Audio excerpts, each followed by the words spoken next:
네, 문재인 정부 출범 이후 많은 제도가 개편되고 있습니다. 그중에서 가장 많은 변화를 가져온 것이 부동산과 보건 분야인데요. 내년 2018년부터 이 부동산과 건강보험제도 어떻게 바뀌는지 알아보겠습니다. 로이슈의 김주현 기자 나와 있습니다. 네, 안녕하십니까. 안녕하십니까. 네, 내년부터 건강보험제도가 큰 폭의 변화를 좀 가져온다고 하는데 일단 지역가입자들에 대한 부담 완화가 골자로 하고 있습니다. 네. 어떤 점이 좀 변하게 됩니까? 내년 7월부터 예. 건강보험 지역가입자들의 보험료 부담이 월 평균 23%가량 줄어들 것으로 관측됩니다. 예. 복지부에 따르면 가구당 월 평균 2만 2천 원가량이 낮아질 것으로 예측되는데요. 성, 나이 등을 기준으로 한 평가소득에 매겼던 건보료가 폐지되고 예. 자동차에 부여되는 건보료는 평균 55%가량 감면될 예정입니다. 예. 쉽게 설명하면 상대적으로 덜 버는 사람들은 보험료가 더 싸지고 예. 더 많이 버는 사람들이 더 내게 되는 건데요. 그동안 연소득 500만 원 이하의 지역가입자에게 적용되었던 평가소득 기준이 삭제됨에 따라 연소득 100만 원 이하는 최저보험료만 내면 되고 초과하는 경우 종합과세소득에 대한 보험료를 내게 됩니다. 예. 또 지역가입자의 재산에 매기던 건보료도 낮아집니다.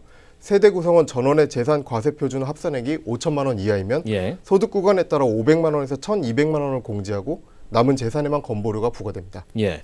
일단 지역가입자 같은 경우는 소득은 낮은데 집이 있다는 이유로 굉장히 많은 금액의 예. 이 건보료를 내는 경우도 있었는데 이것들이 좀 경감이 되는군요. 그 자동차에 대한 이 보험료 좀 또 감면이 된다고요? 그렇습니다. 예. 자동차를 보유하고 있으면 무조건 보험료가 붙었었는데 예. 기준이 많이 달라졌습니다. 우선 1600cc 이하 4천만 원 이하의 소형차들의 경우는 건보료가 면제되고요. 예. 그리고 연식 9년 이상이거나 생계형 화물차, 또 승합차의 경우는 건보료가 면제되고 3000cc 이하의 중형차들의 경우도 30% 정도 보험료가 감면됩니다. 예. 그런데 이렇게 뭐 많은 양의 금액들이 감면이 되면 재정적으로 좀 어렵기 때문에 인상되는 부분이 분명히 있을 거거든요. 고소득자에게 좀 걷게 되겠죠? 어떤 변화가 있습니까? 고소득 직장 가입자들의 건보료 부담이 늘어나는 것이 대표적입니다. 예. 직장에서 얻은 수입 외 소득이 연 7,200만 원 초과해서 연 3,400만 원 초과로 낮아지게 되고요. 예. 그러니까 회사 월급 말고 다른 수입으로 3,400만 원이 넘으면 그에 대한 보험료를 내야 하고 예. 이 밖에도 피부양자 요건도 강화됩니다. 예. 고소득 고재산 피부양자는 단계적으로 지역가입자로 전환될 예정인데요. 예. 현재는 금융소득이나 연금소득 중 하나가 연 4천만 원을 초과해야 지역가입자로 전환이 됐는데 내년부터는 연소득 기준으로 3,400만 원을 초과하면 피부양자에서 지역가입자로 전환이 되고 예. 본인이 건보료를 부담하게 됩니다. 그렇군요. 또 지금은 재산 과표합이 9억 원을 넘을 경우에만 피부양자에서 지역가입자로 전환이 되는데요. 내년부터는 과표합이 5억 4천만 원 이상이고 연소득이 1,000만 원을 초과하면 지역가입자로 전환이 됩니다. 피부양자에 대한 논란들이 계속 있어 왔는데 이것들이 좀 네, 조정이 그렇습니다. 되는군요.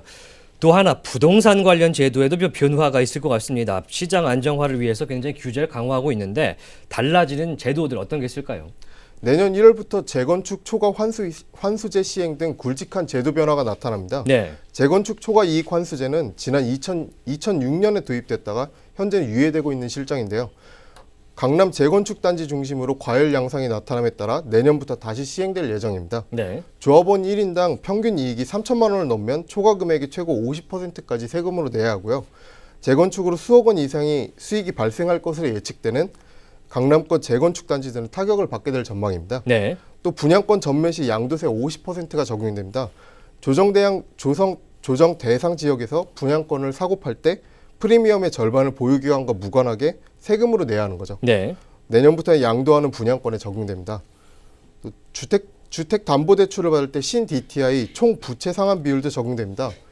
추가 주택담보대출을 받을 경우 기존 주담대로의 연간 이자만 부채에 포함됐지만 예. 신DTI 적용에 따라 기존 주담대의 원금과 이자가 모두 부채에 포함돼서 대출금이 줄어들게 됩니다. 일단은 총 부채가 이제 여태까지 빚을 졌던 모든 것을 합산해서 대출을 기준으로 삼는 DSR도 지금 도입이 되는데 마지막으로 오피스텔 관련 규제 어떤 게 또 생긴다고 하는데 좀 설명해 주시죠. 오피스텔 관련 규제도 강화될 예정입니다. 예. 1월 25일부터 아파트 규제 강화로 위한 반사이익이 예상되는 오피스텔도 조정 대상 지역과 투기 과열 지구의 경우 전매가 금지되는데요. 예.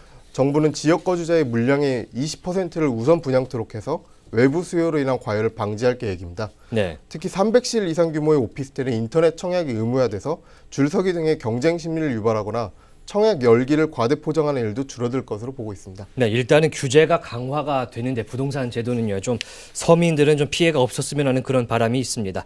네, 지금까지 김주현 기자와 이야기 나눠봤습니다.